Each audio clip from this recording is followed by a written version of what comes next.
Mergers, acquisitions, and corporate restructuring. Question number 1. Reliable Industries Limited (RIL) is considering a takeover of Sunflower Industries Limited. The particulars of two companies are given below. Reliable Industries Limited, Sunflower Industries Limited. Earnings after tax, then equity shares outstanding, earnings per share, PE ratio. What is the market value of each company before merger? Assume that the management of RIL estimate that the shareholders of SIL will accept an offer of 1 share of RIL for 4 shares of SIL. So RIL is taking over SIL. So SIL 4 shares in RIL 1 share odugum. If there are no synergic effects, what is the market value of post-merger RIL? What is the new price per share? Are the shareholders of RIL better or worse off than they were before the merger? Due to synergic effects, the management of RIL estimate that the earnings will increase by 20%. What are the new post-merger EPS and price per share? Will the shareholders be better off or worse off than before the merger? So first we can compute the market value of each company before merger. So market value of each company before merger, RIL, SIL.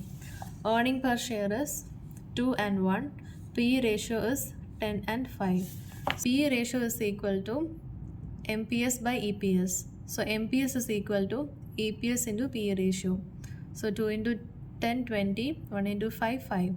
And the number of equity shares is 10 lakh and 10 lakh. So total market value will be number of equity share multiplied by market price per share. So RIL total market value is 200 lakhs and SIL total market value is 50 lakhs. Second part.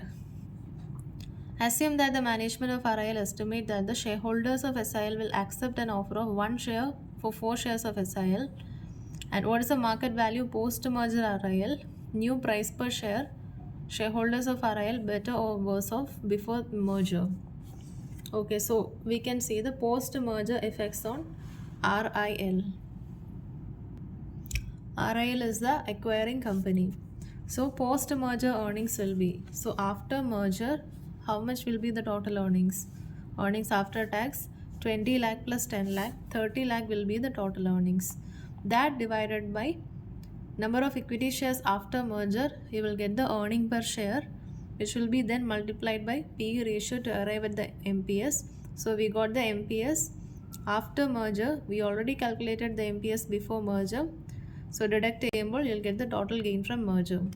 Number of equity shares will be, RIL is taking over SIL. So RIL 10 lakh shares in SIL 4 shares in 1 share വീതം issue ചെയ്യും.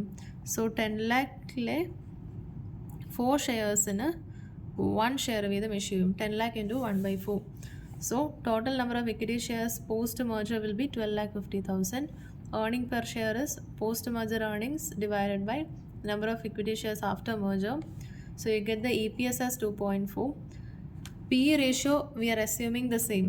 In RIL we are assuming the same PE ratio as 10 because in the question PE ratio ne change ne patti onnum mention ചെയ്തിട്ടില്ല. So MPS will be EPS into PE ratio 2.4 into 10, 24. Market value will be 24 into number of shares after merger is 12 lakh 50,000.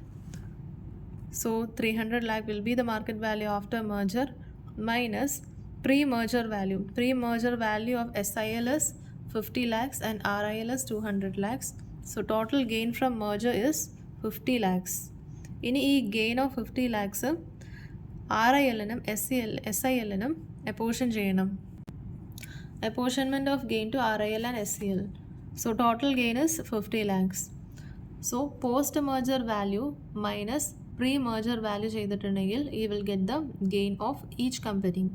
So RIL in a post-merger value is number of shares into MPS. So number of share will be same 10 lakh. What is MPS? Market price per share is, market price per share after merger is 24. We have already computed. So 10 lakh into 24 will be the post-merger market value.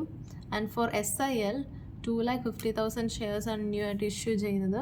So 2,50,000 into 24 60 lakh.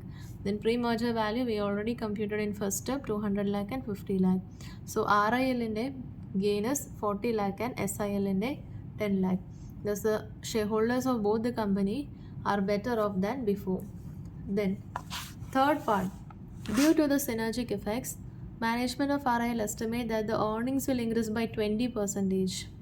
New EPS and price per share compute ചെയ്യാം.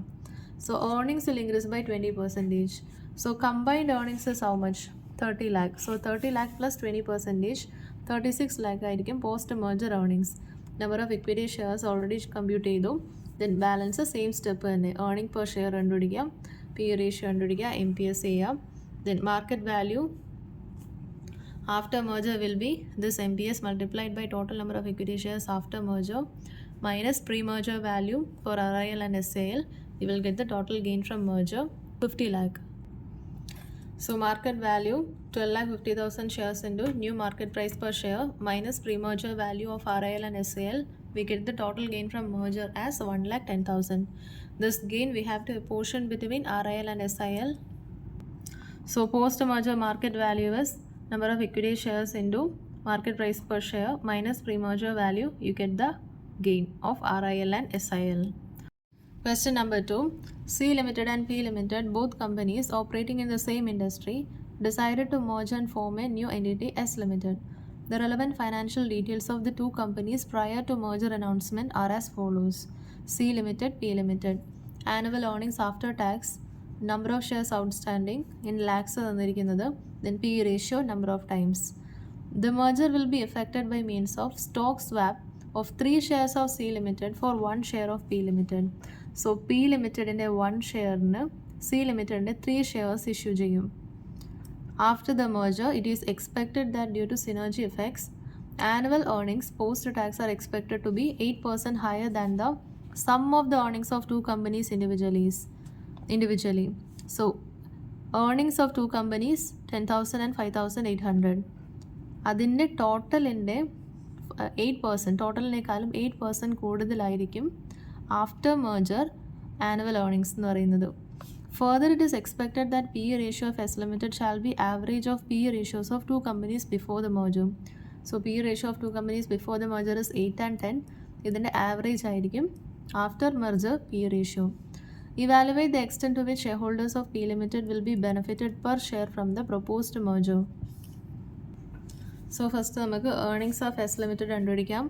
So C and P combined to form S. So S Limited earnings will be പറയുന്നുണ്ട് 8% higher than the sum of the earnings. So 10,000 plus 5,800, 15,800. അതിൻ്റെ 8% is 1,264. So total earnings of new company S Limited is 17,064. Then market value of S Limited is earnings multiplied by P ratio. So earnings is 17,064. P ratio is average of P ratio of C and P. So 8 plus 10 divided by 2, 9. Market value is earnings into P ratio. Number of shares in S Limited will be, number of shares in C Limited എത്രയാ 4,000.